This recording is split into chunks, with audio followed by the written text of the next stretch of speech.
Akhirnya, The Glazer mau jual Manchester United, tapi pasang harga gila-gilaan.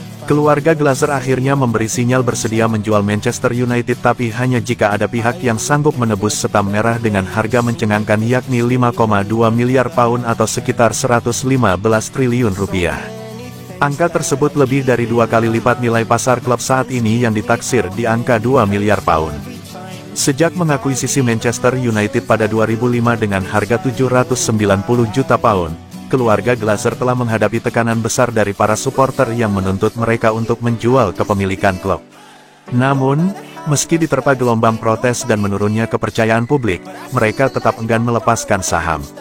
Turki Al-Sheikh, miliarder Arab Saudi yang dikenal lewat kiprahnya di dunia hiburan dan olahraga, mulai dari tinju, UFC, snooker hingga sepak bola disebut sebagai sosok di balik rumor akuisisi ini. Dengan reputasi besar dan gaya investasi agresif, Al-Sheikh mengklaim pembicaraan dengan Man United sudah berada di tahap akhir, memicu kehebohan di media sosial. Bagi Al-Sheikh, daya tarik Man United sudah jelas jangkauan global, basis penggemar masif, dan prestise yang tak tertandingi di dunia sepak bola. Tapi meyakinkan keluarga Glazer untuk melepas 48,9% saham kendali mereka jelas bukan tugas mudah, dan tentu bukan transaksi murah.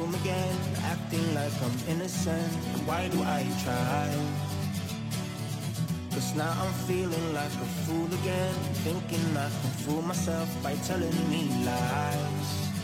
When there's so many things that I Scholes sarankan Man United main aman saja lawan Liverpool. Manchester United ditunggu laga sulit kontra Liverpool selepas jeda internasional. Meski momentum sedang memihak, Man United diminta tak gegabah. Manchester United akan bertandang ke Anfield pada lanjutan Liga Inggris, Minggu tanggal 19 Oktober tahun 2025 malam WIB. Momentum sedang berpihak pada setan merah.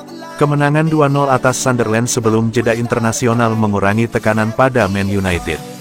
Selain itu, Liverpool sedang dalam rentetan 3 kekalahan beruntun di semua ajang.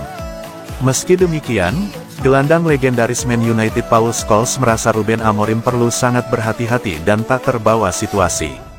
Baginya Man United belum benar-benar bangkit dan perlu menjaga ekspektasi di Anfield. Scholes menyarankan fokus utamanya adalah bermain solid dan meredam Liverpool dulu. Dari sana, kesempatan mungkin akan muncul. Ruben Amorim perlu mencoba mendapatkan sesuatu dari Liverpool di Anfield. Saya sih berpikir soal imbang dari laga itu dan menemukan jalan untuk membendung mereka dari mencetak gol bagaimanapun caranya. Itu mentalitas yang benar-benar berbeda dari Arsenal saat ke Liverpool, yang melakukannya untuk menjuarai liga. Manchester United sedang terpuruk dan saya tak ingat kapan terakhir kali mereka memenangi laga besar, atau laga yang sangat berarti. Kumpulan pemain ini sedang sangat terpuruk, sehingga Anda tak punya keyakinan bahwa mereka akan keluar dari situasi itu. Hampir bisa diprediksi mereka akan ke Anfield dan dihajar.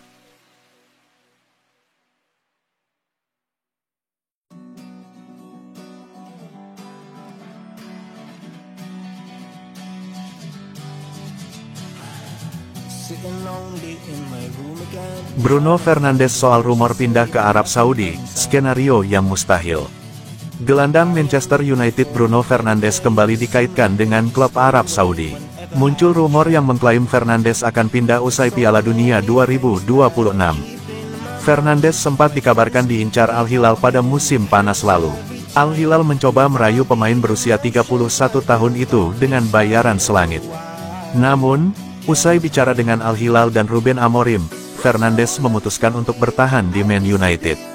Ia masih ingin main di level tertinggi dan mengejar trofi-trofi besar. Meski demikian, itu tak menghentikan spekulasi soal masa depan Fernandes. Kini ia dikabarkan akan meninggalkan Inggris dan pindah ke klub Arab Saudi usai Piala Dunia 2026. Ditanya soal itu, begini jawaban Fernandes. Skenario yang mustahil dibayangkan. Saya tidak tahu apakah ada kebenaran dalam rumor itu. Saya suka menikmati momen dan yang paling penting buat saya adalah membela tim nasional karena itu adalah kebanggaan. Saya bahkan tidak tahu apakah saya akan main untuk Portugal besok, apalagi soal apakah saya akan main di luar Manchester dalam setahun. Itu bukan sesuatu yang bikin saya khawatir.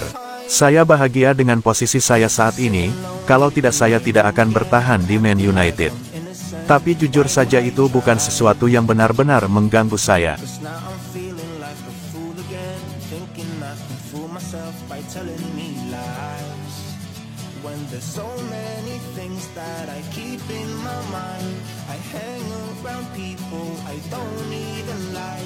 Joshua Zirkzee kembali ke Serie A. Raksasa Italia ini tertarik angkut striker Manchester United di Januari. Joshua Zirkzee mendesak Manchester United untuk diizinkan pergi pada bulan Januari karena sang striker terus kesulitan mendapatkan menit bermain di bawah asuhan Ruben Amorim. Roma, yang ditukangi oleh pengagum lamanya, Gian Piero Gasperini, sedang mempersiapkan peminjaman untuk membawa mantan bintang Bologna tersebut kembali ke Serie A, yang menawarkan peluang untuk meningkatkan harapannya masuk skuad Belanda untuk Piala Dunia.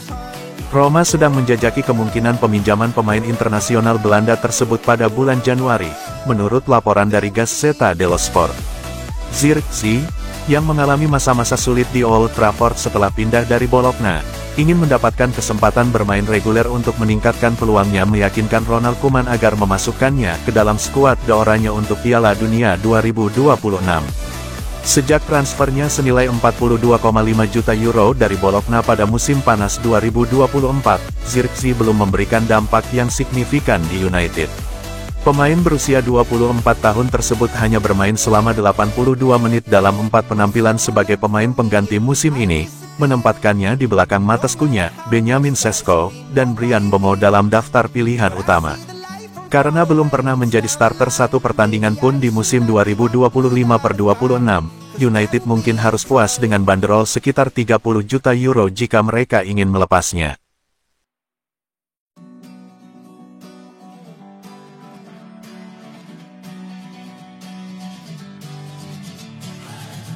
Sitting lonely in my room again, trying to find the words to say, but nothing comes out. Dream move. Marcus Rashford berharap dipermanenkan Barcelona. Marcus Rashford yang menjalani masa peminjaman dari Manchester United dikabarkan sangat berharap Barcelona akan mempermanenkan statusnya di akhir musim ini. Dalam 2 musim terakhir di Manchester United, Marcus Rashford kesulitan untuk menemukan kembali performa terbaiknya. Bahkan, performa buruknya membuat Ruben Amorim tak memasukkan namanya ke dalam rencana sang manajer di musim ini. Rashford akhirnya memutuskan untuk menjalani masa peminjaman di Barcelona selama 1 musim. La Blaugrana sendiri memiliki opsi untuk mempermanenkannya dengan mahar 26 juta pound di akhir musim 2025/26. Bersama Barcelona, Rashford seperti pemain yang baru dilahirkan kembali. Ia tampil begitu mengesankan di bawah arahan Hansi Flick.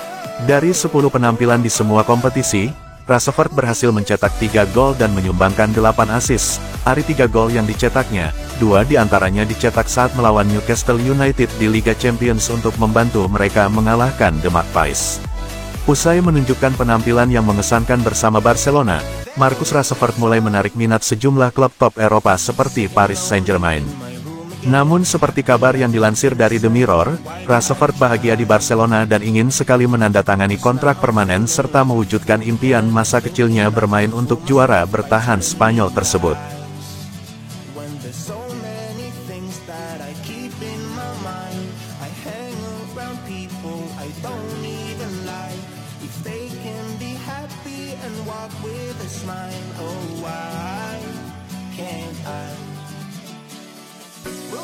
Anthony ungkap hubungannya yang kurang harmonis dengan Amorim di Man United.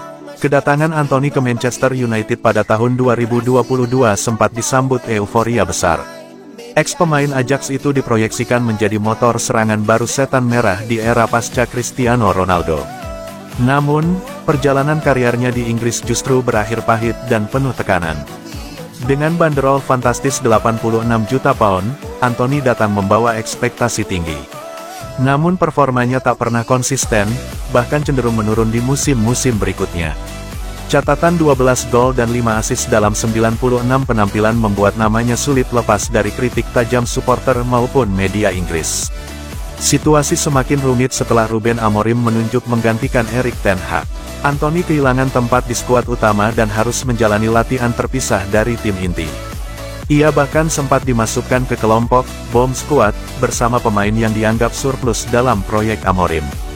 Dalam wawancaranya dengan AS, Anthony berbicara lebih terbuka tentang masalah dengan Ruben Amorim. Ia mengakui tidak pernah memiliki hubungan yang dekat dengan sang pelatih dan jarang berbicara sejak awal. "Saya tidak banyak bicara dengan Ruben Amorim, tidak banyak kontak," ujar Anthony. "Keputusannya untuk mengizinkan saya berlatih secara terpisah sudah pasti. Tapi saya harus menghormatinya." Pernyataan itu menggambarkan sikap profesional Anthony meskipun berada dalam situasi yang membuatnya terpinggirkan.